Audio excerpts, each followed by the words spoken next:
Olá pessoal, seja muito bem-vindo a mais um vídeo do nosso canal. Hoje nós vamos estar entrevistando um rapaz, um jovem homem que tem uma história assim muito bonita de milagres, de transformações, do chamado de Deus. Quando Deus escolhe uma pessoa, ela pode até correr, tentar fugir, mas o Espírito Santo manifesta a glória dele, não tem jeito.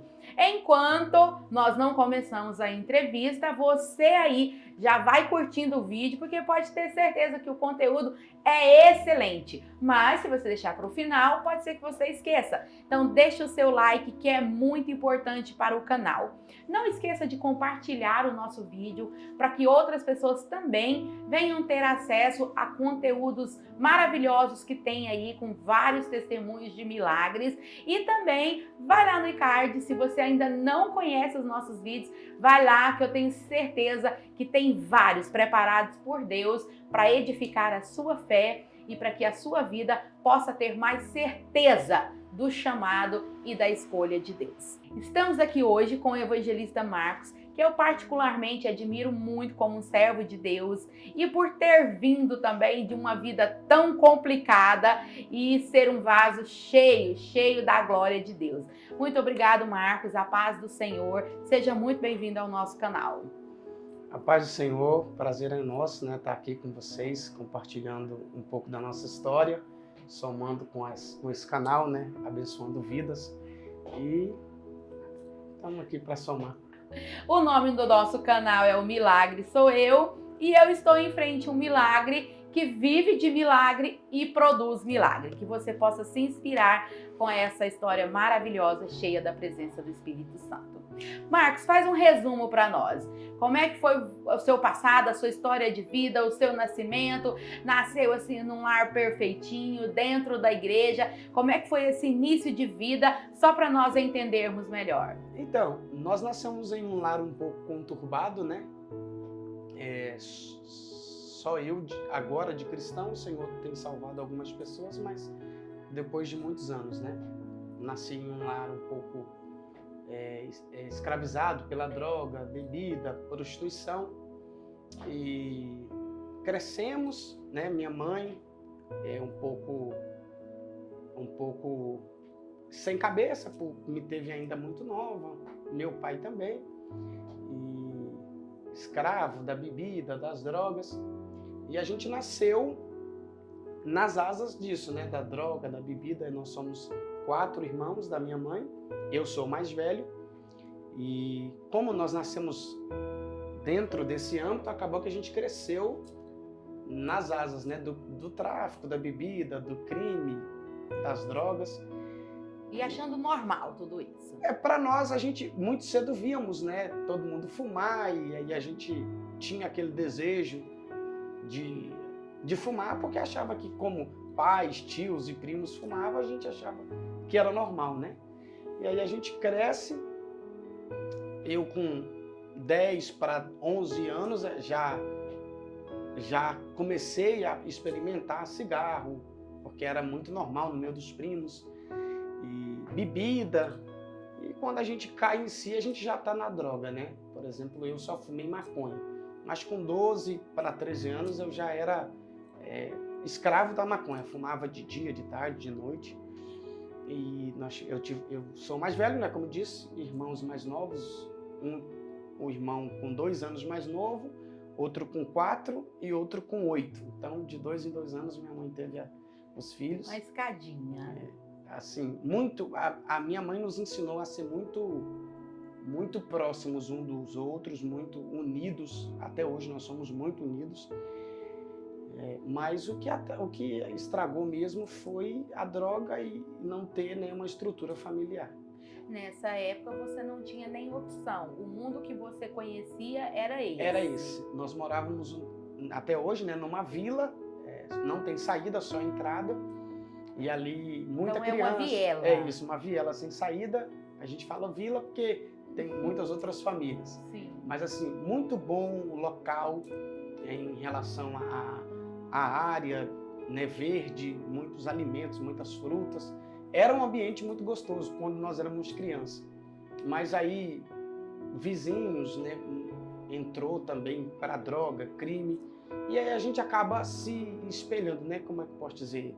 A gente não é obrigado, mas acaba sendo influenciado, né? Sim, é a referência que tem. Isso, exatamente. E aí, com 13 para 14, a gente já começou a traficar, porque os primos eram traficantes, assaltantes. Eu lembro, com 14 anos, eu fiz meu primeiro assalto. Eu não assaltei por muito tempo, por conta... assim que começou, a polícia começou a dizimar muito, né? Muita guerra de facção. Foi assim que chegou aqui em Goiânia essas facções, e aí muita guerra, morreu muita gente. E por eu ver muita gente morrer, eu tinha muito medo, e tenho até hoje muito medo de muitas coisas. Quando eu vi muita gente morrer, eu disse... Seus amigos. É isso, conhecidos, pessoas próximas, familiares. Parceiros. Exatamente. Quando eu vi muita gente morrendo pela polícia, pelo crime, eu falei, eu não vou ficar aqui, o próximo vai ser eu, né? E aí eu peguei e saí do setor onde morava, envolvido com droga, com crime, assalto, e fui para um outro setor. Isso já com 15 para 16. E aí me envolvi nesse outro setor com esporte, futebol. E aí até saí um pouco da droga, diminuiu o consumo da droga, porque eu arrumei outros ciclos de amizade que não eram envolvidos com a droga, com esporte e com bebida. Eu nunca fui de beber. Sim. Então bebia muito pouco, brincava muito futebol e outros jogos, baralho, sinuca. E acho que já foi uma estratégia de Deus me tirar do setor onde eu era envolvido com crime para esse outro setor, já para me entrar dentro do propósito de Deus, né? Que era entregar a vida a Jesus e viver o ministério que a gente vive hoje. E aí a minha mãe, eu me lembro que com 12 anos, a minha mãe começou a usar crack. Hoje eu tenho 28. São 16 anos. Então antes passados. Ela usava drogas, ela só bebia e usava essas outras drogas, né? Cocaína, essas outras coisas. Mas com 12 anos, ela entrou no mundo do crack. Pessoal, só para vocês entenderem, não que essas outras drogas sejam mais leves, mas é que o crack, ele tem um poder tão grande de destruição que quando a pessoa começa a migrar para o crack, tudo que ela construiu ou que ela tem, desaba. E a família foi junto nesse colapso. Eu costumo dizer que assim, a arma mais poderosa de Satanás é o crack. Todas as outras armas são muito fortes, né? Mas o crack é o fundo do poço. Porque eu conheço muitas pessoas que usam diversas drogas sem ser o crack, que conseguem trabalhar, que conseguem viver, mas eu não conheço uma pessoa que usa o crack que conseguem viver. O crack escraviza. E ela mesmo com 4 filhos, ela aprofundou. Isso, Isso a gente eu já estava entrando na minha adolescência, a minha irmã mais nova tinha 8 anos de idade. Uma criança. E aí... Como é que vocês viviam? Se cuidavam? A gente... É muita coisa, né? Você vai falando e vai voltando na memória, né? Alimentava? Como é que era isso? 8 anos? Eu mais o meu irmão mais velho, eu tinha 14 e o meu irmão tinha 12. Então a gente saía pra rua para pedir. Eu me lembro que eu moro no setor Bela Vista e do lado tem um setor chamado Parque das Laranjeiras. É um setor de pessoas... Um pouco melhores de condições. Isso, exatamente. Aí esse pessoal já conhecia a gente, porque desde pequenininha a gente ia nessas ruas, passava ali pedindo leite, pão, frutas. E aí muitas pessoas já conheciam a gente por morar ali próximo. A gente vigiava carro ali nos bares ou ficava nos estacionamentos de supermercados. Então muitos já conheciam a gente. Sabia que o que a gente pedia não era para droga, era para a gente levar para casa mesmo. Então a gente vivia disso, de doações, de cestas básicas. As crianças cresceram como pedintes. Isso, exatamente. Eu me lembro que eu morei mais esse meu irmão mais velho por 2 anos na rua. A gente morava em drive-thru, tipo McDonald's, Burger King, a gente ficava ali. Aproveitava aquele espaço dormia ali nos estacionamentos. Muitas vezes muito novo. Muito novo, a gente muito pequena, vulnerável, e eu vi diversas vezes pessoas abusarem desse meu outro irmão mais novo e eu não poder fazer nada, né? Agredi-lo, às vezes roubar o pouco de dinheiro que a gente ganhava para levar para casa. sem poder fazer nada, né? Eram traumas que iam acumulando dentro de você. Exatamente. Tinha tudo para ter virado uma pessoa terrível. Isso ninguém acreditava. Hoje, eu tô com 28 e muita gente me vê, que muitos anos não me vê e não acredita de eu estar vivo por onde eu andei, né? Com quem eu andei. A nossa família toda lá onde eu moro é conhecida, uma família que muitos foram assassinados ou são bandidos perigosos. E muita gente dizia, esses meninos vão crescer nas asas e é mais um que vai morrer cedo, ou se não vai morrer cedo, vai viver preso. Sim. E graças a Deus. E quando vocês voltavam para casa, qual estado vocês encontravam a sua mãe? A minha mãe, já falando da nossa adolescência, ela muito aprofundada na droga, então assim, a gente via ela só escrava, era bêbada dia e noite, noite e dia, bêbada, drogada. Ela vendia tudo que tinha em casa. Por exemplo, chegou um ponto que a gente já não tinha muita coisa, mas o pouco que tinha ela vendia. Só tinha em casa colchão, que a gente colocava no chão para dormir, porque tudo que tinha ali ela vendia. Por exemplo, se a gente ganhasse um pacote de arroz e trouxesse para casa e não abrisse o pacote de arroz, ela vendia o pacote de arroz em troco de droga, uma carne. Por que eu digo abrir? Porque o pessoal não comprava coisa aberta, mexida. Então, se pegasse fechada, uma carne, um arroz, um feijão, um óleo, ela vendia. E aí a gente chegava ali e por que a gente morou na rua? Porque muitas das vezes a gente pensava em voltar para casa, mas sabia que a dor, choro, briga, né? Eu vi meus primos que eram traficantes, bater na minha mãe. Eu tenho essas imagens na minha mente até hoje.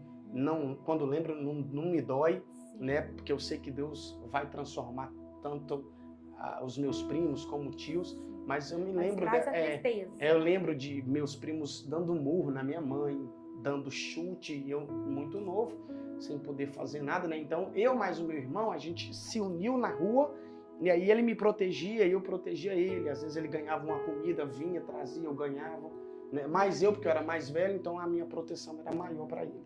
Sua mãe ficava agressiva? Sim, a minha mãe avançava em qualquer um. A minha mãe não tinha medo de polícia, de bandido, de nada. Minha mãe tá viva mesmo por um milagre. Porque a minha mãe era doida. A droga encorajava ela, por isso ela sofria tantos ataques. Isso, eu já cheguei ao ponto de eu ir buscar minha mãe, por eu participar da comunidade do tráfico.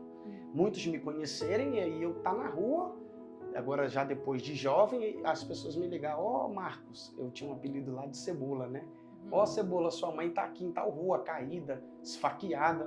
De eu pegar ela na rua, esfaqueada, dar banho nela em casa, sem saber se ela ia reagir, né? Acordar várias vezes, pegar a bicicleta, busquei ela caída no chão, machucada. Outras vezes apagada, porque como ela passava 3, 4 dias bêbada e drogada sem dormir, aí o corpo desligava. Aí onde ela estava, o corpo desligava. Aí, graças a Deus, sempre Deus colocava alguém que me conhecia para eu ir buscar, trazer ela, porque a minha mãe sempre foi para nós, né, muito importante. Mesmo estando dessa forma, sempre drogada, agressiva, mas o amor de vocês nunca diminuíram. Porque ela caiu nas drogas, eu me lembro que eu tinha 13 para 14 anos, mas antes disso a minha mãe sempre foi muito batalhadeira. A minha mãe criou nós sozinha, sem a presença do pai, trabalhando nas casas. Eu já vi minha mãe sair para pedir na rua, pedir comida para trazer para nós comermos. Então, assim, muitas vezes parentes meus, tias, chegavam em mim e diziam, olha, larga sua mãe, deixa sua mãe. Vai viver sua vida. É isso, exatamente. E aí, essas mesmas tias que mandavam eu viver minha vida, eu lembro delas pegar a senha de Cobal para ir levar comida para os seus filhos presos. Aí eu falava, gente, como é que vocês mandam deixar minha mãe? E eu me colocava no lugar dela, porque se fosse eu no lugar dela, ela nunca me deixaria, nunca. Até bêbada e daquele jeito drogada, se falasse que um fio da nossa cabeça era feio, ela avançava em qualquer um. Então, assim, a minha mãe era e é para nós importante demais. Onde eu prego, e eu costumo dizer que o maior projeto de Deus na minha vida é a família, e minha mãe é o que eu mais tenho de precioso na terra, né? Eu sei que eu daqui a pouco vou casar, vou construir minha família e isso vai mudar, né? Porque depois que a gente casa, o mais importante é a família, a esposa. Mas ela nunca perdeu essa referência de mas mãe. assim, minha mãe. E enquanto você e o seu irmão mais velho viviam na rua, como é que ficavam os dois mais novos? Aí, a menina mais nova morava com a gente em casa e a gente trazia comida e acompanhada também pelo conselho tutelar. O conselho tutelar ia todas as semanas e às vezes dava aquela dura, né? Vou levar a criança se não melhorar. Mas eles nunca levou, graças a Deus, nunca levou. A gente sofria muito porque algumas vezes eles iam lá e davam carão nela, não ajudava, né? Só pressionava. Dava aquela pressão. Mas não tinha como fazer também muita coisa, né? Porque, infelizmente, ou levava a criança para um abrigo, ou melhorava, né? Mas aí ele ia, minha mãe melhorava uns dias, mas logo, né? E o seu irmão mais novo em casa também? Aí tem 2 homens e 2 moças. Aí as 2 moças. A irmã mais nova em casa, mas a mais velha o pai pegou, né? Com 4 aninhos. Tá. Ela só... É um relacionamento que minha mãe teve muito pouco tempo, engravidou, o marido terminou, né? Aí com 4 anos o pai pegou a criança. O pai passou um final de semana, a criança foi ficando e quando viu, os avós se adaptou muito, né? E pegou. Aí ficou vocês 3. Nós 3. Aí essa minha irmã, com 8 anos, 9 anos, 10 anos, com 10 anos nós descobrimos que o próprio padrinho abusava, né? Nunca chegou assim uma conclusão certeira que ele a abusou, mas toda a família falava, amigos. Então, assim, eu acredito que ele chegou mesmo a abusar dela. Com 10. Aí, com 10 anos, a minha irmã já caiu na droga, na maconha, no cigarro. Com 10 anos? 10 para 11 anos. Era o mundo que ela vivia? Isso, exatamente. Minha mãe... E eu já ouvi dizer que a minha mãe vendia ela em troca de droga às pessoas, né? E como vocês não estavam lá sempre... Vocês... sem saber exatamente. Sim. Aí, com 12 anos, essa minha irmã engravida. 12 anos? Com 12 anos. Uma criança, literalmente. Nossa. Uma criança. E essa minha irmã engravida. Foi aquele alvoroço, né, de início, mas depois a gente foi normalizando e aceitamos a situação. E hoje o maior presente que Deus deu para nós é a criança. Ela conseguiu levar a gestação até o final? Sim, a menina nasceu, hoje tem 4 anos, a nenê. Nossa. É a alegria da família, da casa. Essa criança talvez tenha até sido fruto de um estupro? Não foi fruto, não foi fruto de um estupro, né? Não foi fruto de estupro, isso não. Mas nós não sabemos quem é o pai da criança. Nós fizemos o DNA com o pai, esse DNA deu negativo e eu não quis pressioná-la. Falei, o meu sonho é ser pai de uma menina, eu vou ser o pai. E aí ela me tem como pai, me chama de pai, eu criei, eu cuidei, né? Graças a Deus, o Senhor nos deu condições para cuidar. Hoje ela é muito bem cuidada. Que bom. Né? Depois que eu peguei maturidade, vim para Jesus, o Senhor me deu sabedoria e eu cuido não só da criança, como de toda a família. E quanto tempo que durou assim essa vida sua, mas o seu irmão na rua? Como é que começou a mudar essa história? Aí, dos meus 12 para 13, a gente começou a sair para rua, né? Com 15 anos de idade, eu fui ficando mais rapaz, como posso dizer, mais jovem, e aquilo começou a me dar vergonha. Eu via pessoas que eu estudava me vendo, né, amigos, e aí eu falei, isso não é vida para mim. E aí foi onde eu entrei no crime. Com 15 anos eu entrei... No crime tudo é mais escondidinho. Isso, exatamente. Ninguém percebe. O dinheiro é muito pouco, né, a ilusão, mas assim, você não fica sem dinheiro.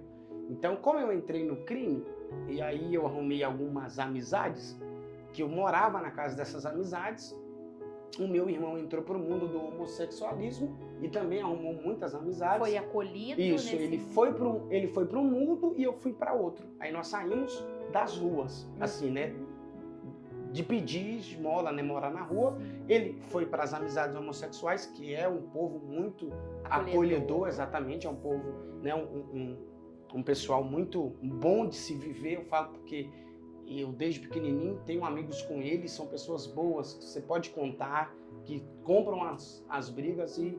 Ele ficou por lá. Com o pessoal e eu vim pro crime, né? Você foi pros seus parceiros. Com 15. 16, 17, até os 17 eu fiquei ali. Aí foi onde eu encontrei, no início eu falei, desses amigos do esporte. E depois disso, que aí já era um outro mundo, mais do alcoolismo. A minha mãe só se definhando no crack, se definhando. A minha mãe, quando ela começou a usar crack, ela pesava em média de uns 70 quilos. Ela chegou a pesar 45, Nossa. muito magra. E se definhando na droga, minha irmã crescendo aos poucos, né? A criança veio. Quando foi com 18 anos, 18 para 19, lá nesses amigos eu fazia uma festa junina, quadrilha, né? Eu fiz com 17 e com 18, fiz duas. Você organizava? A gente fazia, eu era locutor e tal.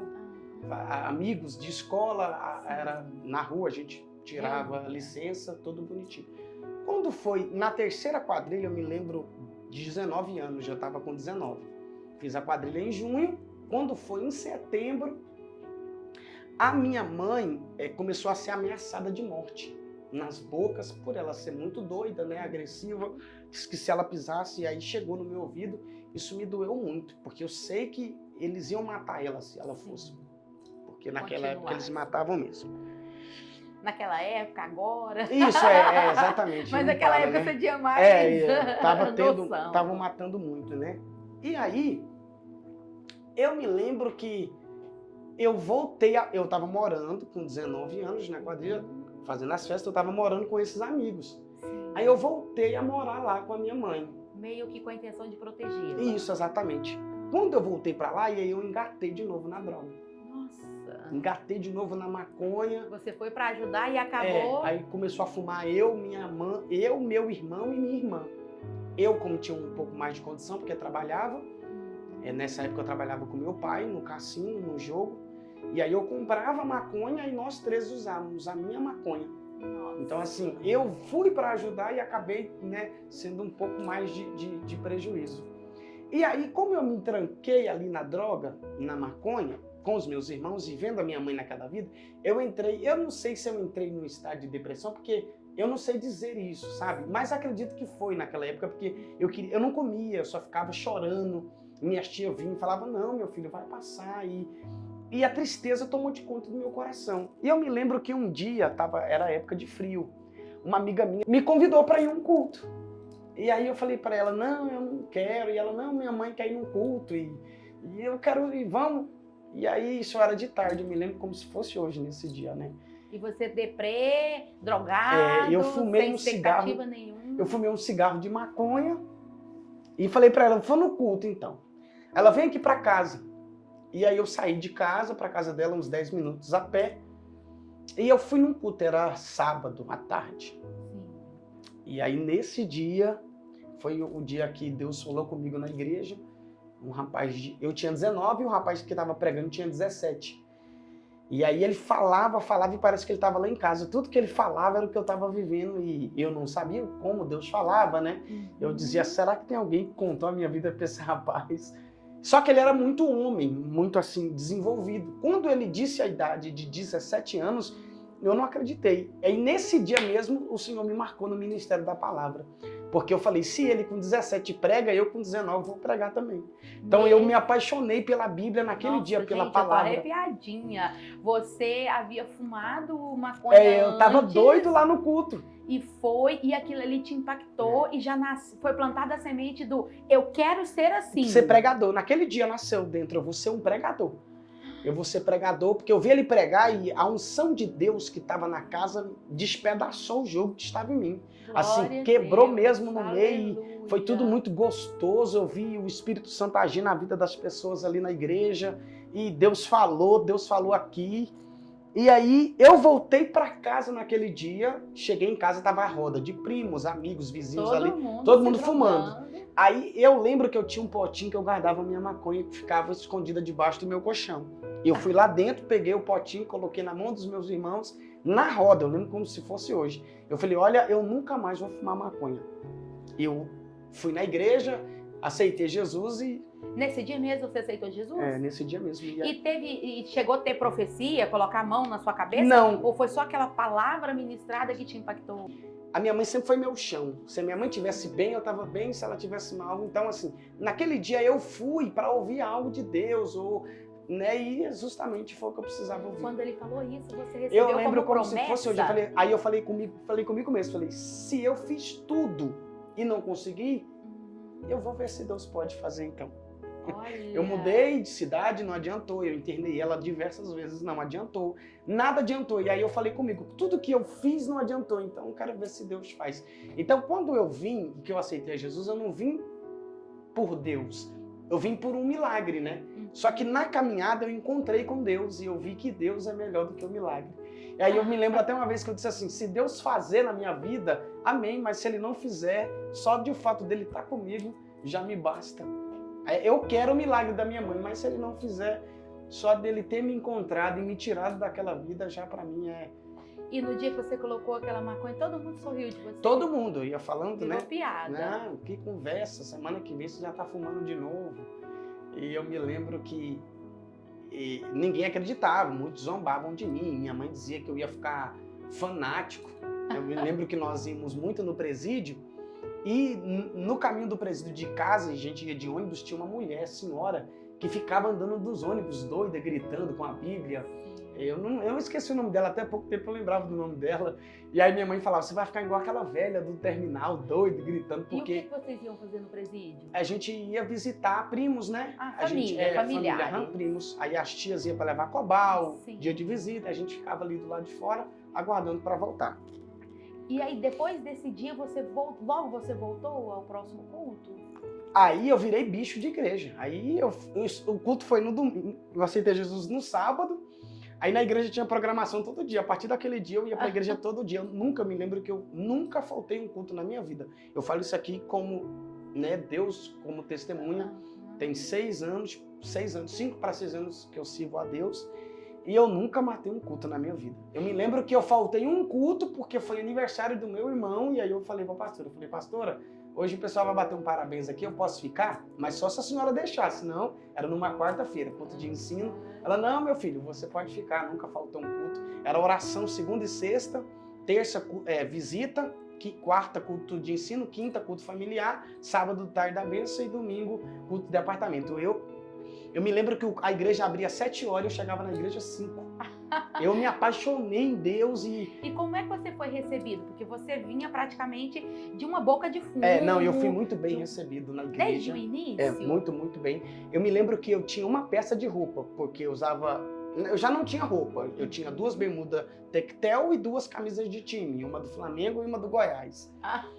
E aí, quando eu cheguei na igreja, a igreja me abraçou. Tinha alguns jovens e esses alguns jovens me deram algumas peças de roupa, mas eu era muito magrinho por conta do consumo da droga. Eu me lembro que eu ganhei uma calça vinho e ela era 42, eu usava 36. Aí eu amarrava um cordãozinho aqui, um cadarço e ia. E se achando. E eu ganhei uma blusa da líder de jovens, do grupo de jovens, que era escrito Loucos por Jesus em inglês. E ela era de manga longa. E eu tinha uma outra blusa de manga curta. E essa blusa de manga longa, ela tinha um furado debaixo do braço. E eu só tinha essas 2 blusas. E essa calça.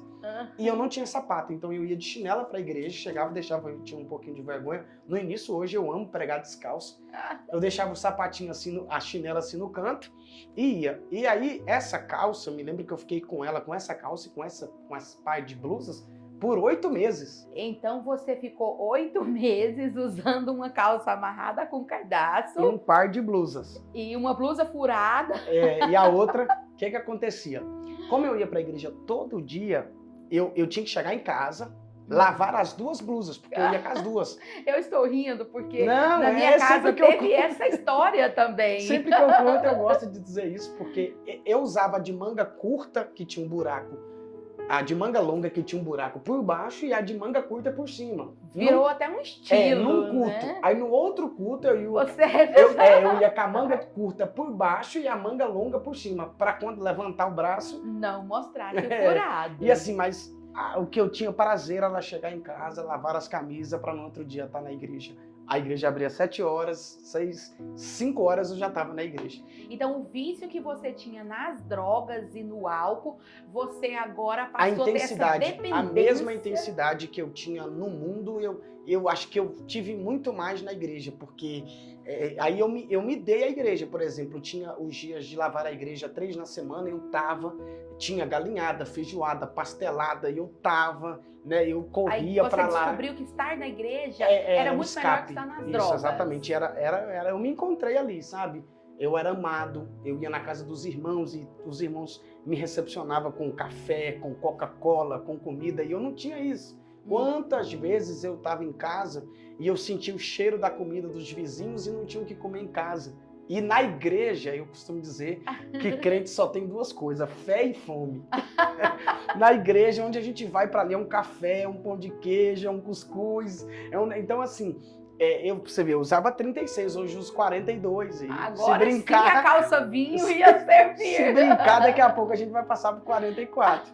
Então, assim, com Jesus, eu me lembro de uma oração que eu fiz ainda essa madrugada, sentado numa cadeira de madeira lá em casa. Era por volta de 2 da manhã e eu falei, Jesus, obrigado. Eu lembrei agora, eu falei assim, obrigado porque o Senhor me deu um nome. Eu era conhecido como Cebola lá no mundo. Onde eu chego hoje, as pessoas me chamam de Marcos. Aí todas as vezes que alguém me chama de Marcos, vem na minha memória, né, na minha mente, Deus me deu um nome. Eu não tinha um nome, eu tinha um apelido, mas com Jesus eu tenho um nome, né? Deus faz isso. Deus tira o apelido e dá nome, né? E não só um nome, mas também um chamado, né? O Marcos evangelista, o Marcos ganhador de almas, o Marcos pregador. Exatamente. O Marcos profeta. Antes da gente começar, estava falando, né, sobre a família. A minha própria família reconhece isso hoje. Às vezes o meu pai, eu falo, isso é graça, a gente ri muito. O meu pai, às vezes, dói o dente, ele me liga querendo oração. A pressão sobe, eu digo, pai, é remédio, toma um remedinho, fica carregado. Não, meu filho, a hora que passa. Então, assim, eles creem que eu carrego algo que é muito poderoso e que é verdade, né? Eu carrego a presença de Deus na minha vida. Tudo, às vezes eu tenho primos que estão passando por dificuldade.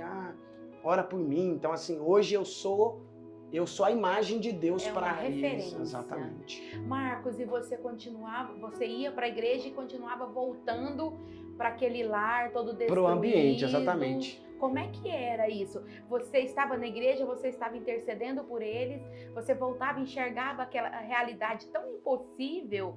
Como é que você fazia essa ponte?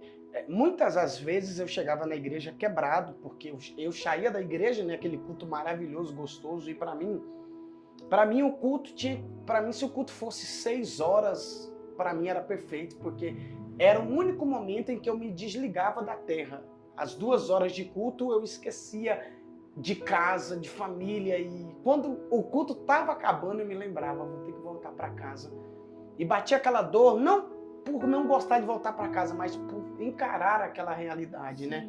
Mas todos os cultos Deus usava alguém para falar comigo, que da onde Deus me tirou, Deus tiraria a minha família, a minha casa, e isso era o combustível, né? Eu costumo dizer que as promessas de Deus nos dá combustível para continuar, né? Sim. Ainda que a gente não viu nada, mas de ter a certeza de que Ele vai fazer, isso me motivava a caminhar todos os dias. Eu orava e dizia, eu sei que tá tudo desse jeito agora, mas daqui a pouco o Senhor vai mudar a história, vai libertar a minha casa e nós vamos, né, contar esse belo testemunho. E aí eu me lembro que a minha mãe ainda escrava do crack, meus irmãos na droga, e eu só com essa peça de blusas, de calça. E lá em casa tinha 6 cômodos, 2 quartos, banheiro, cozinha, 3 quartos, banheiro, cozinha e sala. E eu disse que não tinha nada, porque ela vendia tudo, né? Sim. Só tinha os colchão. E por incrível que pareça, até as lâmpadas ela vendia. Nossa! E aí minha mãe deixou uma lâmpada na cozinha, só tinha uma lâmpada na cozinha. E eu me lembro que, como eu apaixonei muito pela palavra, pela Bíblia, eu já chegava da igreja doido para ler a Bíblia. E eu aprendi a ler os evangelhos e a história de Jesus, os milagres, aquilo ali foi, né? E queimava em mim, eu me lembro, e até hoje, por exemplo, eu começo a ler a Bíblia, um capítulo, no segundo eu já estou chorando, e eu não sei o porquê. Às vezes a minha mãe até fala, meu filho, o que está acontecendo? Mãe, eu não sei. Eu começo a ler e a história vai falando comigo e eu tenho que parar de ler às vezes para me recompor, porque o olho tá inchado, Sim. já tá aquele nó na garganta, e aí tem que parar um pouquinho e respirar. E aí eu me lembro que tinha a lâmpada só na cozinha e tinha uma mesinha de vidro, e o vidro era quebrado, mas como só tinha luz ali, era o único lugar que eu conseguia ler. Só que também, por ter só a luz ali, era o único lugar que todo mundo fazia tudo. Meus irmãos bolavam cigarro de maconha ali, a minha mãe usava a droga ali. Então eu me lembro que às vezes eu estava lendo a Bíblia e ela chegava para usar a droga, o crack. Ela entrava com a latinha de cerveja, e aí eu via antes dela pedir para eu sair, porque eu ficava esperando ela me pedir para sair. Eu via ela fazendo o preparo, ela furava a lata, colocava a cinza. E aí, quando ela ia fumar, que ela via que eu tava ali, porque ela muito doida, na fissura de fumar, ela nem via a gente. Ela via que eu tava ali, ela falava, ô meu filho, me perdoa, sai. Aí eu tinha que pegar a Bíblia, sair da cozinha, ir lá pro quintal, esperar ela usar a droga, sair o cheiro, que é muito forte, para eu voltar a ler a Bíblia. E isso foi por ano? Por 3 anos. 3 anos é assim, aquela loucura. Minha irmã afundada na cocaína dia e noite, meu irmão na rua, às vezes passava 15 dias sem nos dar notícia, e ela doida, cadê o Mateus, até que ele aparecia para a glória de Deus, né? A gente via ele. E você tinha que buscar ela também nas bocas, correndo risco de buscá-la vida, nas de morte. bocas, exatamente. Quando não buscar na boca, eu estava dormindo ali, eu acordava com barulho de pedra, de pau, quando ia ver meus tios brigando com ela, meus primos. Você tinha que salvar. Já tomei facada ali no meio, pus o braço e a facada, e loucura, doidura. E assim, e eu ali, firme, e todo mundo falava, como é que você consegue servir a Deus? E aí quando você ia para a igreja, você louvava. O mundo, eu me desligava, sabe?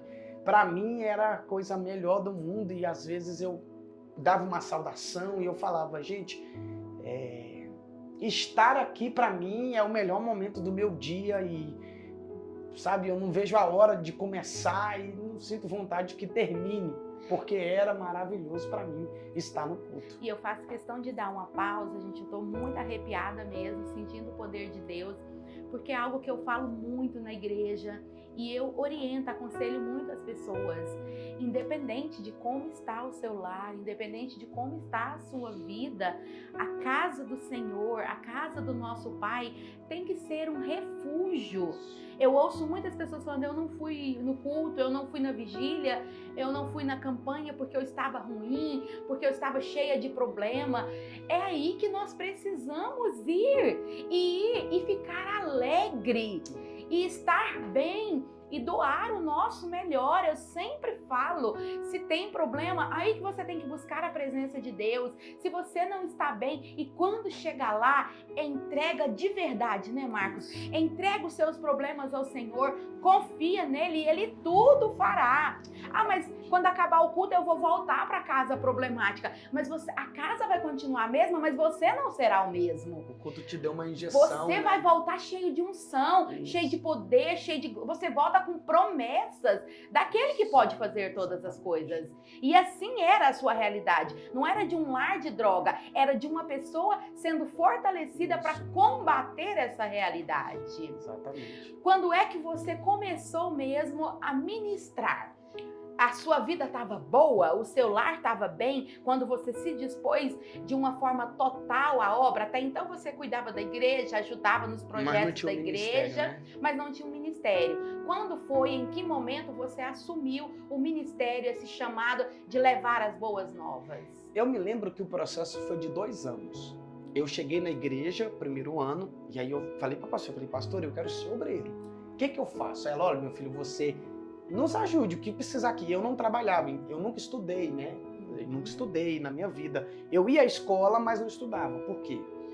Porque eu já era envolvido com crime e os professores me conheciam. Me lembro de uma vez que eu tinha 14 anos para 15 e o diretor chegou em mim, olha, Marquinhos, você pode vir para a escola, mas não traga os problemas. Nós não vamos aqui te importunar a nada. Vem, faça o que você quiser. Eu ia para a escola, deitava na cadeira, dormia a manhã toda. Eu me lembro que eu só acordava na hora do lanche, para comer e voltar a dormir. E por que você ia? Eu ia por causa da casa. Ali era sim, era um outro refúgio. Isso, era outro refúgio. Isso e antes. Tinha uma comidinha, tinha um lanche. Tô falando isso antes. Assim, de eu vir para Jesus, voltando um pouco. da escola para falar da Escolaridade. Da escolaridade, né? Isso, exatamente. Você aprendeu a ler e escrever, foi o suficiente. Isso, exatamente. Na verdade, eu aprendi mesmo a ler depois que comecei a ler a Bíblia. Eu não sabia nada, nem escrever, nem ler. E aí, como eu não sabia ler nem escrever, então não pude arrumar um serviço, não pude trabalhar. E por ser escravo das drogas e 20 anos de idade, nunca tive nada na vida, então assim, eu nunca trabalhei, eu não sei. Tinha uma profissão. Eu nunca trabalhei na minha vida, não sei fazer, assim, hoje, graças a Deus, eu aprendi a mexer com algumas coisas, mas assim, eu nunca fiz nada. Então quando eu cheguei na igreja, falei, pastor, eu não sei fazer nada, então eu preciso aprender. E a minha primeira pastora, ela abriu uma ONG, aí eu virei professor voluntário dessa ONG, dava aula de futebol, e quando faltava um professor... E por eu ser o professor de futebol, eu tinha um carinho da escola, né? Os meninos sempre queriam eu, então faltava um professor, eu ia ali, dava uma atividade, contava uma história da Bíblia. Sim.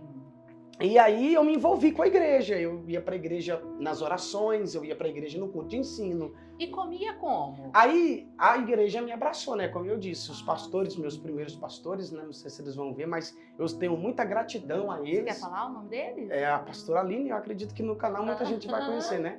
Pastor Aline, pastor Tomás, os vice, pastor Júnior, a pastora... São pessoas muito amadas. Ana Larissa, eles assim, me acolheram, eu era de dentro da casa deles, então assim, eu comia, almoçava, jantava na casa deles. Eu me lembro que a gente saía muito em lugares comer e eu não tinha condições de comer.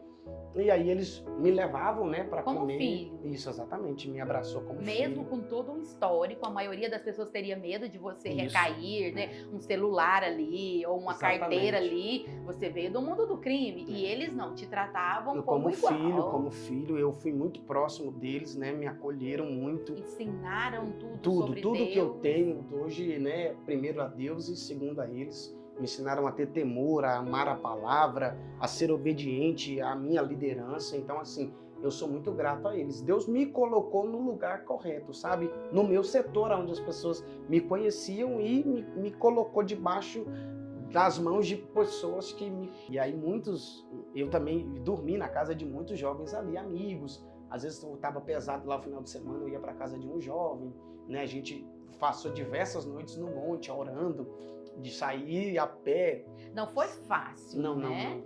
E aí você ficou quanto tempo nessa igreja até ir fazer sim, o processo do ministério. Aí eu fiquei lá, né? Eu fiquei lá 3 anos e meio.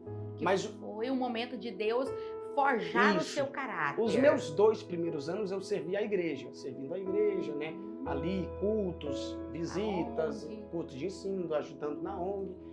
E aí, depois do 2º ano, eu me dedicando desde quando vinha a palavra, a ler, a estudar, ao Espírito Santo, a buscar, o Senhor começou a me dar, né, palavras, me dar revelações, começou a me usar também, né, em profecias.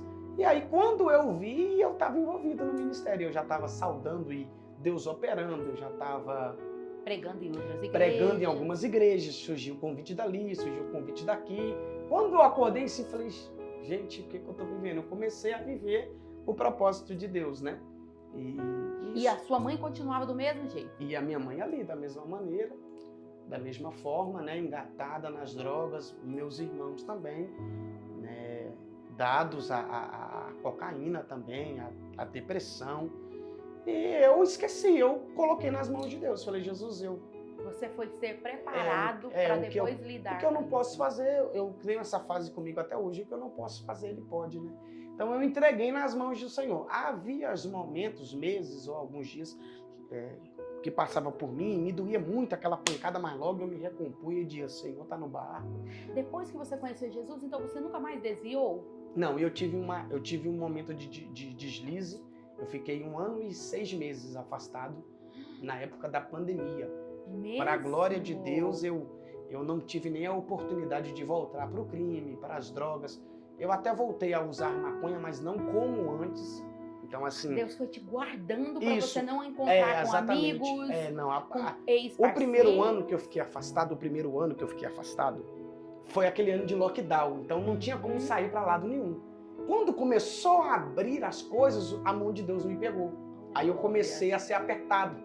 Eu lembro que eu cheguei a orar, a olhar para o céu e dizer, Senhor, ou o Senhor me dá força para me voltar para a igreja, ou o Senhor me mata, porque eu não aguento mais viver nessa vida.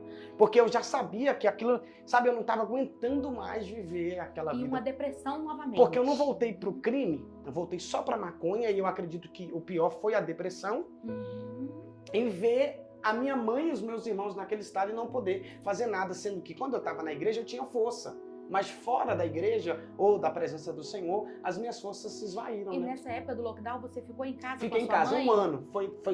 Foi quando Fechou o Senhor tudo. me reaproximou deles, né? Porque eu estava na igreja, mas eu não era tão próximo. Sim. Eu ajudava e tudo, mas eu não era tão próximo deles. Sim.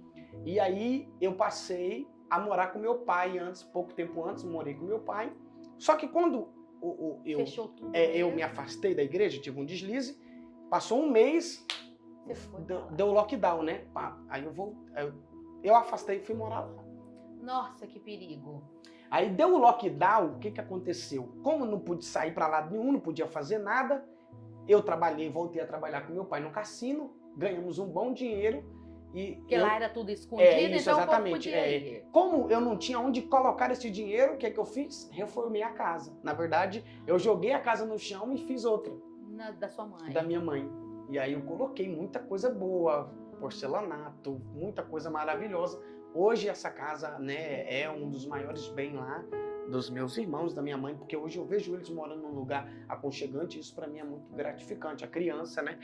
Aí você ficou um ano e pouco desviado. Um ano e meio e depois desviado. Deus Aí, te chamou de um novo. ano, lockdown, tal, com 6 meses eu passei um processo para Deus, para me entender que eu não poderia viver em outro lugar senão na presença, né? Então, assim, eu cheguei a dizer, Senhor, eu quero voltar, mas não tenho força para voltar. Só que Deus não me trouxe naquele momento para me entender, me passar um processo para eu entender que eu nunca mais poderia pisar os meus pés ali não era mais o meu lugar. E esse processo me fez hoje entender, porque esses 3 anos e meio que eu fiquei servo antes de afastar, eu ainda tinha aquele desejo, às vezes, no mundo, eu não posso mentir. Às vezes eu ia lá na minha mãe e eu via aquele sonho, eu me lembrava das coisas, só que depois que eu passei por esse processo, hoje, né, eu não posso dizer que eu não vou cair mais, porque a gente é carne, mas eu sinto vergonha porque eu afastei e saber que aquele lugar ali é uma humilhação mesmo. O diabo, ele humilha a gente, ele pisa na gente, né? E quando você voltou, aí você já voltou numa outra igreja. Aí eu voltei para uma outra congregação, eu já conheci acolhido. alguns amigos também, né, antes, lá no meu primeiro ministério, né, dos primeiros pastores que eu falei, eu conheci alguns amigos porque eu ia pregar muito lá, e aí eu fui fazer uma visita lá, porque na minha primeira igreja eu tinha um pouco de vergonha pelo que eu vivi, eu via o pessoal da igreja, eu me escondia, eu corria por vergonha de mim, sabe? O problema não estava nele. Não, isso em mim, a vergonha de... Era o filho pródigo mesmo. Eu magoei muita gente, eu não feri, né, como é que eu posso dizer, eu não fui o Marcos que todo mundo achou que eu fui, então... Sim. Isso não tinha nada a ver, era algo que tinha em mim. Assim. Eu tinha vergonha de reencontrá-los. E algumas vezes eu até em alguns lugares que eles estavam, eu arrumava um jeitinho logo de cascar fora. Né? Exatamente. Você sabia. Ficava com vergonha deles, né? Sim. Por eu... Mas nesse outro local você também foi bem acolhido? Aí também fui muito bem acolhido. E assim, o pastor me pegou com os irmãos e aí eu me senti amado outra vez, né? Lá em casa eu voltei a passar fome, não ter o que comer. E quando eu voltei para a igreja, aí a igreja me abraçou. E onde eu ia, comida. E eu falo que a minha história é literalmente a história do filho pródigo. Porque o que faz o filho pródigo voltar é a fome. É a fome. Porque ele sente vontade de comer as bolotas dos porcos. Aí ele lembra da casa do pai. Ele fala, rapaz, lá tem quantos trabalhadores do meu pai comem com abundância e eu aqui pereço de fome. Aí eu lembrei na hora, falei... Eu me lembro da igreja, onde eu ia, tinha comida, e eu aqui passando fome. Aí, quando eu voltei lá para essa outra, onde eu congrego hoje, e a igreja me abraçou, uma igreja muito nordestina, e um povo muito gostoso, caloroso. Exatamente. E eu falei, Jesus, era isso que eu precisava, e graças a Deus, né, não tive recaídas, eu continuei morando lá, do mesmo jeito, aquela bagunça danada, mas eu me renovei outra vez. E a Bíblia diz, né, Ageu 2:9, que a glória dessa última casa será maior. E assim, quando eu voltei, o que Deus fez em mim foi um startar assim, sabe? Hoje, às vezes eu oro e digo, Senhor, eu não sou merecedor do que o Senhor está fazendo na minha vida. Portas que Deus me abriu, alianças que Deus me deu, sabe? Pessoas que Deus me apresentou, lugares que Deus já me levou e aí você não parou, você começou não, aí a pregar. Aí eu fiquei 1 ano, né? Tenho 2 anos e meio que eu voltei, eu fiquei 1 ano. Falei, pastor, 1 ano eu vou servir a igreja. Se o senhor quiser me dar alguma liderança, se não, eu tô aqui, não vou sair para pregar. Certo. Aí fiquei 1 ano ali, aí eu falei para ele, só que depois do outro ano, se Deus falar comigo e tudo der certo, pastor, eu quero voltar à itinerância. Ele, não, meu filho, o que você decidir. Esse ano Aí sendo curado novamente. buscando em Deus, comi a Bíblia, desci, e Deus, e unção, e eu gosto muito de fazer alguns propósitos de doido, né? Andar descalço, usar algumas túnicas, e eu mandei fazer, e pano de saco, e aí o Senhor me tomou numa proporção outra vez, e aí passou o ano, na virada de ano, Deus disse ao pastor para que ele me levantasse, eu era diácono, né? Deus falou para que o pastor me levantasse a evangelista. E muitos amigos já doidos para que eu fosse pregar. E eu, olha, irmãos, eu só prego a partir do ano que vem. E eu falei, Senhor, se o Senhor tem para me ir, as portas vão se abrir. Eu saí em janeiro, quando foi em março. Eu saí em janeiro e em março, eu já tinha agenda fechada para março, abril, maio e junho. Falei, o que Deus tem mesmo. E aí foi sempre pregando. Aí hoje eu vivo para a obra e da obra. Vivo para a obra e a Deus me cuida com a ajuda dos irmãos, das igrejas. E assim, não me falta nada, graças a Deus, né? Vou casar agora em setembro e o Senhor já tem organizado, já ganhamos geladeira de um lado, ganhamos par de aliança de outro, ganhei a casa para morar, né? E o Senhor está fazendo. E antes da gente encerrar, conta só um pouco como é que foi ganhar a sua mãe para Jesus, ela que era a maior escrava de Satanás no mundo das drogas. Vocês já ouviram aqui, né? Desde o começo a gente falando muito, enfatizando muito a minha mãe. E aí, quando foi no primeiro ano que eu fiquei servindo a Deus na igreja, aí só eu quero simplificar aqui para não ficar muito longo. No primeiro ano que eu falei que ia sair para itinerância nesse intervalo de dezembro para janeiro, ou melhor, Deus já começou a falar comigo em agosto. Lá onde eu morava era muita bagunça, todo mundo aqui já ouviu, droga, bebida, som, pancada, briga, muita loucura. Deus falou comigo em agosto, eu quero que você saia daí e vai para um lugar. Como Deus falou com Abraão, né? Eu me familiarizei muito com essa passagem. E aí eu comecei a orar, falei, Senhor, como que o Senhor quer que eu saia daqui? É meio sem nexo, porque eles comem porque eu trago comida, a criança mama porque eu trago leite, eles não se matam porque eu entro no meio da bagunça. Como que o Senhor está mandando eu sair daqui? E aí comecei a orar e Deus falou comigo em agosto. E quando Deus fala, né, é melhor. Duro para nós, como ele fala para Paulo, né? Paulo, duro será para ti recalcitrar contra os meus argumentos. Ele está dizendo, é melhor me obedecer, porque senão o negócio vai ficar pior. E aí eu comecei a apanhar, sabe? Taca daqui, taca dali, e Deus mandando eu sair. Onde ia, Deus falava, sai, eu nada, né? Porque muito ligado aos meus irmãos, a minha mãe, a criança. E aí, quando foi em agosto, Deus mandou sair, eu fui ficando. Mas quando deu em dezembro, eu me lembro que foi no finalzinho de novembro para o comecinho de dezembro, o Senhor começou a me expulsar. Sabe quando você se sente expulsado de um lugar? Foi eu, exatamente. Aí eu fiz uma oração, lembra como se fosse hoje? Falei, mas para onde? Como que eu vou sair daqui? E eles? Aí Deus falou comigo assim, ó, eles não estão vivos não é por causa de você não, eles não comem não é por causa de você não. Você estando aí ou não, se for de ficar vivo ou morrer, é eu que estou no comando. Falei, amém, Jesus. Aí eu falei, eu vou para onde? Aí Deus falou comigo assim, quando eu mandei Abraão sair, eu não disse para onde ele ia, eu disse para que ele saísse que eu estaria com ele. Eu falei, então beleza. Mas como eu bem disse que Deus me apresentou algumas alianças muito boas, eu liguei para uma amiga e disse, olha, eu preciso sair de casa, mudar, e eu não tenho nada. Eu queria o básico, um fogão, um botijão e uma geladeira, né? Um colchão eu já tinha em casa. E aí ela falou, Marquinhos, eu vou ver o que eu faço. Quando foi no mesmo dia, ela me liga, olha, eu consegui aqui um fogão e um botijão e alguns utensílios de casa. Eu falei, amém. Aí eu me lembro que um segundo dia eu fui pregar numa igreja, tinha um amigo meu, cantor. Aí eu contei a necessidade para ele ouvindo, eu contando para a turma, né, uma banda. Aí o cantor chegou e falou, Marquinhos, lá em casa tem uma geladeirinha, de quando eu casei.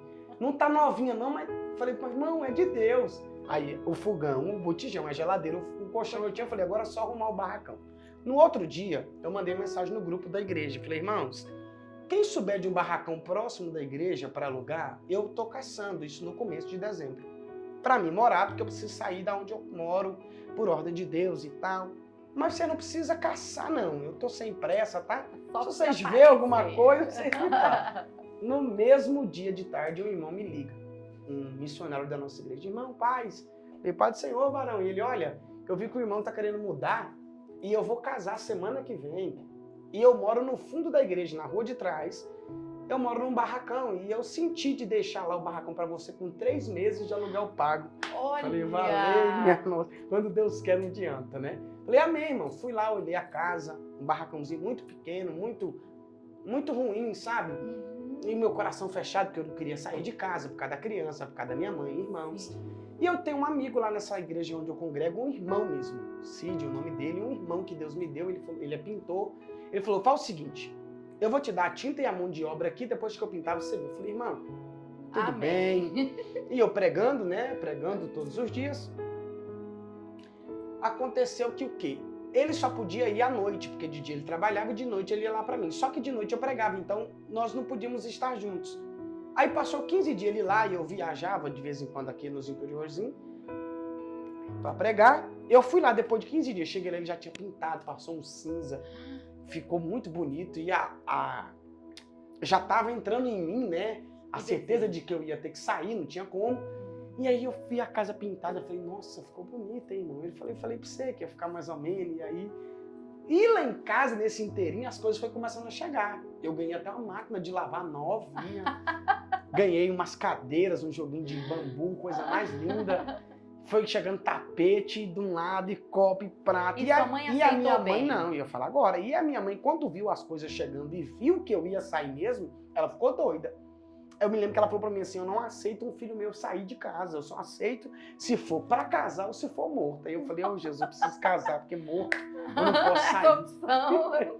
E aí ela leiga, né, muito católica, e eu não quis bater boca com ela. Eu falei, mãe, eu não tô saindo pra abandonar vocês. Eu tô indo pra um lugar onde eu possa deitar a cabeça e descansar, onde eu tenha prazer pra estudar a Bíblia, porque aqui eu não tenho.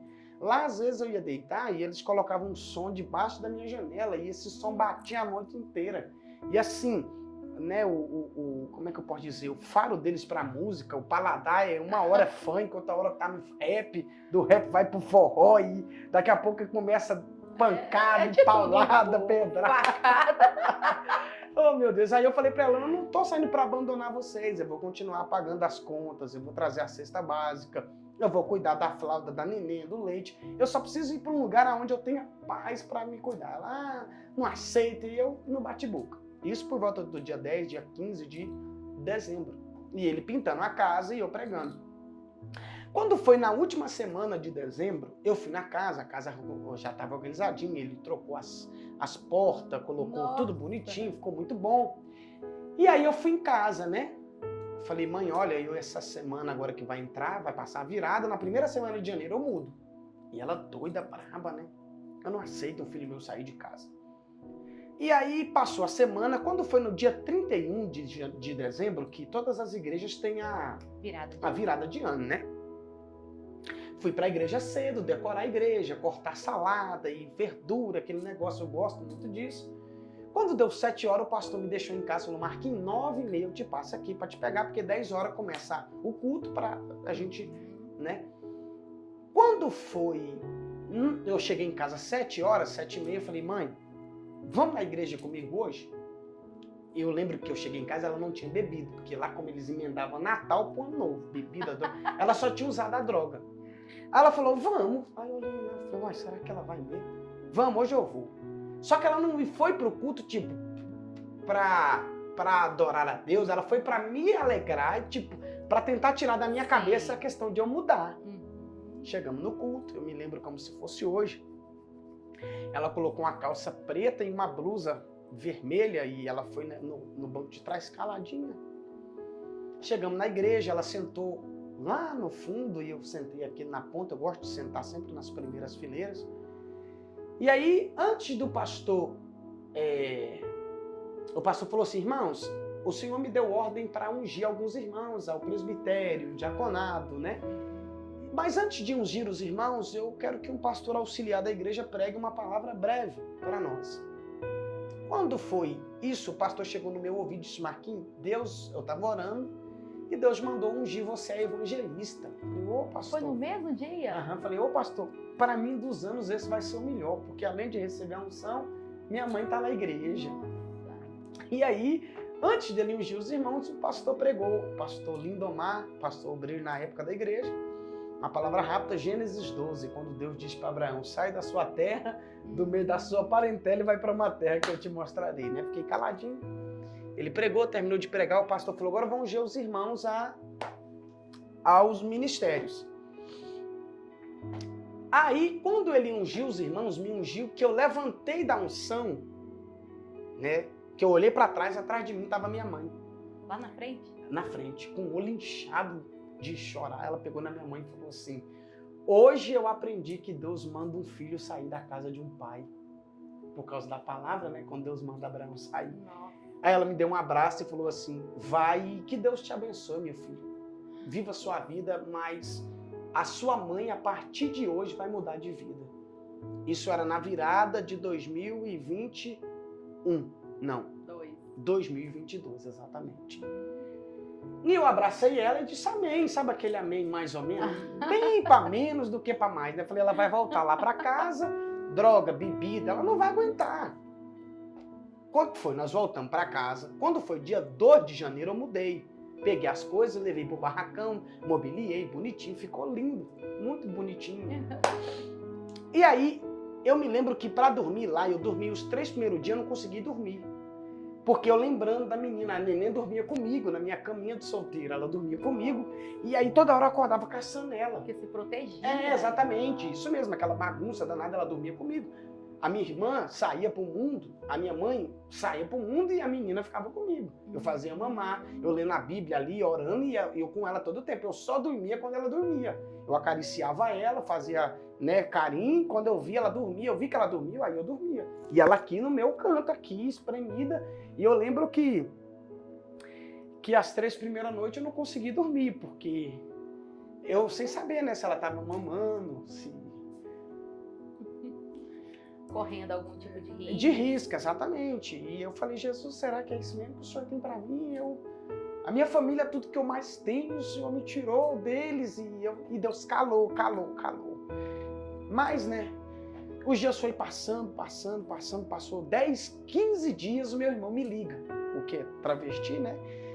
Ele me ligou e falou: olha, meu irmão, eu não sei o que tá acontecendo, mas tem 15 dias que a minha mãe não usa droga e nem bebe. Falei: como assim? Ela...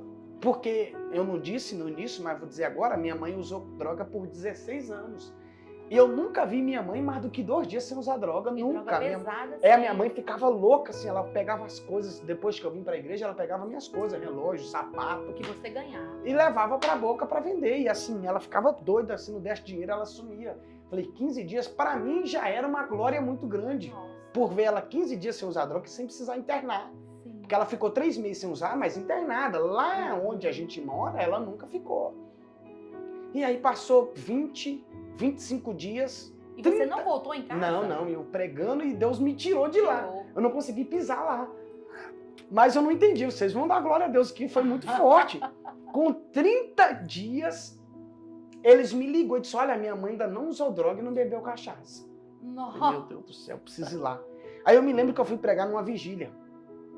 Preguei numa vigília, voltei da vigília, falei, e era 4 horas da manhã, falei: vou dormir lá hoje. Aí fui dormir lá, cheguei lá, os meus irmãos estavam na droga, na cachaça, lá no quintal, e ela dormindo na cama. Eu lembro como se fosse hoje. Eu dei um beijo nela e deitei no pezinho da cama e falei: vou dormir aqui. E aí falei: Jesus, obrigado, porque eu nunca imaginei vir ela aqui 1 mês sem usar droga, nunca. Acordei no outro dia pela manhã, era por volta de 10h30, que eu fui dormir, já era quase 5, e ela também. Aí eu acordei naquela fome, e ela também acordou com fome, isso por volta de 11, 10h30, 11 horas. Falei: mãe, eu vou no mercado comprar uma carne e eu vou fazer a comida, porque lá ela não cozinhava, ela tinha mais de 10 anos que não cozinhava. Quem cozinhava eram meus irmãos ou era eu. O que acontece? Fui no mercado, comprei um bife, uma cebola e um tomate, voltei.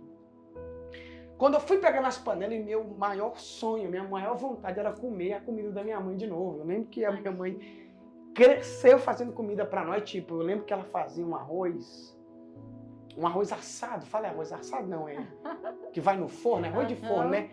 Arroz ficava velho, fala assim, muitos dias na geladeira, e ela comprava cenourinha, milho e colocava e assava esse arroz, e esse arroz era uma delícia. É a melhor coisa que eu já comi na minha vida. E minha mãe mais de 10 anos sem cozinhar. E aí eu falei, mãe, a senhora faz a comida hoje? Ela falou, eu não sei nem mapear cozinhar, meu filho. Eu falei, não, pode cozinhar, se ficar ruim eu vou falar que ficou bom. E aí eu lendo a Bíblia ali, eu fui vendo ela fez um arroz, aí ela cozinhou um feijão com abóbora. Delícia. E fez um bife com cebola e picou um tomate. Eu falava assim, eu tive que me trancar no quarto, porque enquanto eu comia eu não parava de chorar, porque eu falava, Jesus, obrigado, porque eu queria comer essa comida de novo. E era, não parecia, era impossível. Não, eu tipo assim, eu fiquei como o salmista diz em Salmo 126, né? O salmista diz assim, quando o Senhor nos trouxe de volta do cativeiro, nós ficamos como quem sonha, porque por mais que fosse 30 dias, para mim era uma grande vitória, uma grande vitória. Era mais de 10 anos nas Isso, drogas. sem cozinhar, nunca vi mais. A minha mãe estava pesando 45 quilos, a minha mãe pesava 70, 80 quilos. E aí o que aconteceu? Você estava comendo a comida do milagre. Isso, para a gente dar um glória bem gostoso, com 45 dias, sabe o que aconteceu? Ela foi morar comigo na minha casa. Deus te tirou para depois tirar ela. Eu não ela. sabia que Deus ia fazer isso, eu achei que Deus estava me tirando o meu bem, e depois eu vi, o Senhor me tirou para levar ela. Para ter um lugar. Com 45 dias ela foi morar comigo lá em casa. E aí ela ficou 6 meses sem pisar na vila. 6 meses, escuta. A minha mãe fazia janta para mim, almoço. A minha mãe achou uma rádio da Deus e Amor. Que é fervoroso. Bispa da Deus e Amor. A minha mãe orava 6 da manhã, 9 da manhã, meio-dia, 3 da tarde. Eu vi a minha mãe acordar 3 da manhã para orar, igual Ana, só balbuciar no lábio. E ela ia para a igreja? Não, ela ia muito pouco. Ela ia muito pouco comigo para a igreja, porque a minha mãe não tinha vaidade, a minha mãe não tinha dente, porque a droga acabou com os dentes. Minha mãe, o cabelo, o corpo, a minha mãe ficou deformada. A imagem dela. E ela tinha muita vergonha, como tem até hoje. Hoje não mais, porque graças a Deus. Aí o que acontece? Ela foi morar comigo com 45 dias, eu indo pro culto e ela em casa. Orando e mandando mensagem, meu filho vai querer janta? Que eu passava no mercado, comprava arroz, feijão, verdura e vendo ela ali pra mim. Ela cuidando de você. Exatamente. Hoje nós estamos em que mês? Dia 1º de junho. De junho de 2024. Já tem 1 ano e 6 meses que a minha mãe não coloca droga na boca. A minha mãe tá pesando 110 quilos. De 40? De 45 quilos, ela pesa 110 quilos. A minha mãe ganhou as próteses da boca, colocou os dentes. Eu me lembro de uma vez, com 3, 4 meses, a minha mãe não tomava banho. Minha mãe andava suja, fedida. Por vários dias. Exatamente. Eu me lembro dela me ligar uma vez e dizer, eu quero creme de pele, desodorante, Nossa, creme de cabelo. O melhor. Aí eu falei pra senhora, hoje costumo levar paçoquinhas e quem me acompanha ouvir isso vai saber. Falei, eu preciso vender muita paçoquinha para comprar e cuidar dessa mulher. Porque a minha mãe come muito e eu vendo ela comer, eu lembro até falar, meu filho, eu tenho que parar de comer, que a mamãe vai engordar muito. Falava, mãe, para quem não comia há 6, 7 dias, come, fica à vontade, daqui a pouco a senhora vai se recuperar e emagrecer é mais fácil. A gente vai correr atrás. Então, assim, tem 1 ano e 6 meses que a minha mãe tá boa, sabe? E agora? Agora ela saiu da minha casa, eu aluguei, né? Vocês ouviram. Aí tem 3 meses que nós voltamos a morar lá na vila. Aí você voltou com ela? Voltei com ela e assim, ela é outra mulher, sabe? Ela encarou aquilo, porque não adianta eu ficar com ela presa lá. Sim. E quando ela sair pra vida, ela não conseguia. Então, eu fui implantando ela aos poucos. Nós dormia, passava 2 dias e voltava. Dormia, porque eu me organizando para casar. Falei, Jesus, ela precisa desapegar de mim antes de eu casar, porque senão o barco vai ser maior. Sim. Aí teve um dia que eu viajei para passar quase 10 dias e ela, vou ficar lá. Falei, vou ver agora como é que ela tá. E ela ficou e aí já não voltou mais lá pra casa. E aí já cuida de casa? Aí a menina, porque a menina não estava morando com nós nesse tempo. Nossa. Ela tava morando com a mãe. Vontade de perguntar por Exatamente. Aí a menina foi um escape. A menina pra ela é uma boneca. Ela pinta a menina todinha, ela banha, ela lava as coisas da menina todo dia, boneca, aquele trem. Faz comida. A menina é uma ponte pra ela. a menina, tipo assim, a criança, né? A minha sobrinha, a neta dela, é a ponte de Deus para ela desgastar a energia dela. Então, assim... E hoje todos veem o maior milagre. Eu chego lá, eu pergunto, como é que ela tá pra minhas tias? Que lá tem 6 tios que moram lá. Muitos primos, todos falam... Lote grande, né? Um lote muito grande. Uma viela grande, todos moram ali. Muitos parentes. E todo mundo fala, sua mãe é outra pessoa. E eu vejo ela, por exemplo, na responsabilidade com dívidas, né? Eu vejo ela pega um benefício do governo por causa da criança. E ela gosta de fazer as unhas de 15 em 15 dias. Que bom. Ela gosta de fazer o cabelo. E a gente deixa ela porque ela não tinha vaidade, né? A minha mãe não tinha um pingo de vaidade. Hoje ela, assim, ela gosta de andar muito cheirosa. E as coisas que ela gosta são só coisa cara. Olha. E aí eu falo pra ela, esse dinheirinho seu é pra senhora. A senhora compra suas coisas, se cuida. Não, assim, ela só gosta de andar arrumada, ela gosta de comer bem, ela gosta de abrir a geladeira e ver as coisas para comer. História. Não, sabe? Não tem como explicar, não sei a palavra colocar no que eu tô vivendo com ela, porque os meus irmãos são novos e eu sei que daqui a pouco Jesus vai pegar eles. Mas a minha mãe, por já ser, né, já fez 50, falava, Senhor, não... E uma vida muito machucada. Eu cheguei a orar e dizer, Jesus, se o Senhor quiser preparar ela e levar para mim é muito melhor. E às vezes eu falo isso, as pessoas assustam. Mas é orar e dizer, Senhor, eu prefiro saber que ela foi salva do que eu saber ver ela morrer. Porque há pouco tempo antes dela ir morar comigo, uma amiga dela foi morta, queimada. E ela só não morreu, acredito que por Deus primeiramente, né? Deus tirou ela dali, porque ela sentiu fome e foi para casa comer. E aí pouco tempo chegou a informação de que onde ela estava, era um local onde ficavam vários usuários, e ela era muito coligada a essa moça que foi queimada. Então, assim, eu via o cuidado de Deus até nessas ações. Hoje, Marcos, o que você pode dizer para as pessoas que estão nos assistindo e que têm um familiar em casa? Você foi uma causa impossível? Uma pessoa que estava no mundo te fez um convite para ir à igreja. Eu quero que você olhe para as nossas câmeras e deixe um recado de Deus mesmo. A pessoa que não acredita mais, que já está desistindo do lar, da família, dos filhos ou dos pais, pela situação ser tão difícil. Você que viveu, está vivendo, continua acreditando nas promessas.